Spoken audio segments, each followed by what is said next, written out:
استادی تعریف میکرد درباره زن کاملی. تو این نامه هم نوشته که همسرم منو کتک میزند. خیلی کار زشتیه. زن کنیز مرد نیست، زن مکمل مرده، زن ایمان مرده، زن تقوای مرده، زن مسکن مرده، زن لباس مرده، زن امنیت و آرامش مرده. زن که نباید کتک زد، دختر مردم که نباید کتک زد، مادر بچه هاته.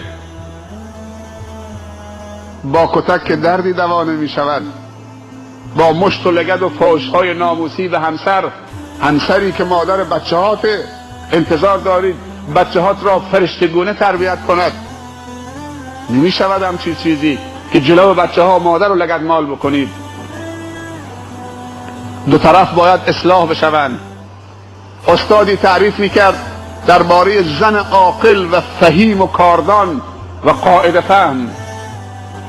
مثل این خواهرمون هر شب از دست مرد خشنش کتک میخورد، مشت و لگد، کتک که به تنگ آمده بود. تا یکی از شبها، یکی از روزها بحثشون شد و شروع کرده فحش‌های زشت ناموسی به همسرش و مشت و لگد تا اونجایی که تونست به همسرش کتک زد. همسرش همطور خوابیده بوده، گریه میکرده، آه میکشیده. یک دفعه صدای زنگ در به صدا در میاد. خواهرها و برادرها خوب گوش بدن، صدای زنگ در به صدا در میاد. مرد تو حال نشسته بوده، خودخوری میکرده، هنوز عقده‌اش تخلیه نشده، از بس که کتکش زده حالا خودخوری بعد از کتک زدن. صدای زنگ در به صدا در آمد.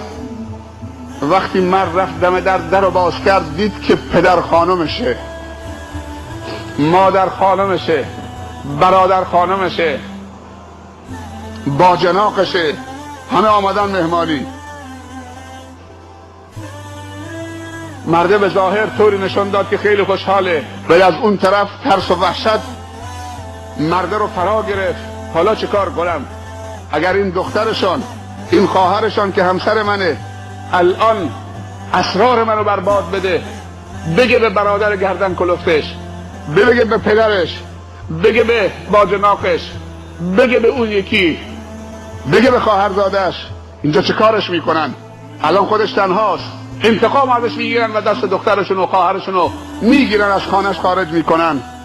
اما اون خواهرمون زندگیشو دوست داشت.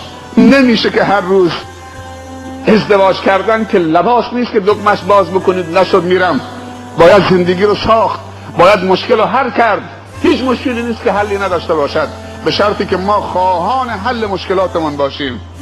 بالاخره زندگیشو دوست داشت. با این همه کتک کاری میفهمید که خانه پدر یک روز، دو روز، زنی که از خانه پدر رفت بیرون، رفت خانه مرد، دیگه تو خانه پدر برگشتی ندارد و جاش نمی شود. دیگه احساس حقارت میکند، دیگه احساس میکنه که اونجا اضافیه. خواهرم باید با این دید نگاه به زندگی بکنی، نه اینکه با کوچکترین مشکل، با کوچکترین نصیحت چادر رو بردارید یلا طلاقم بده. الان ابزار زنها همین شده، با کوچکترین مشکل و سختی تو زندگی یلا طلاقم بده، یلا طلاقم بده.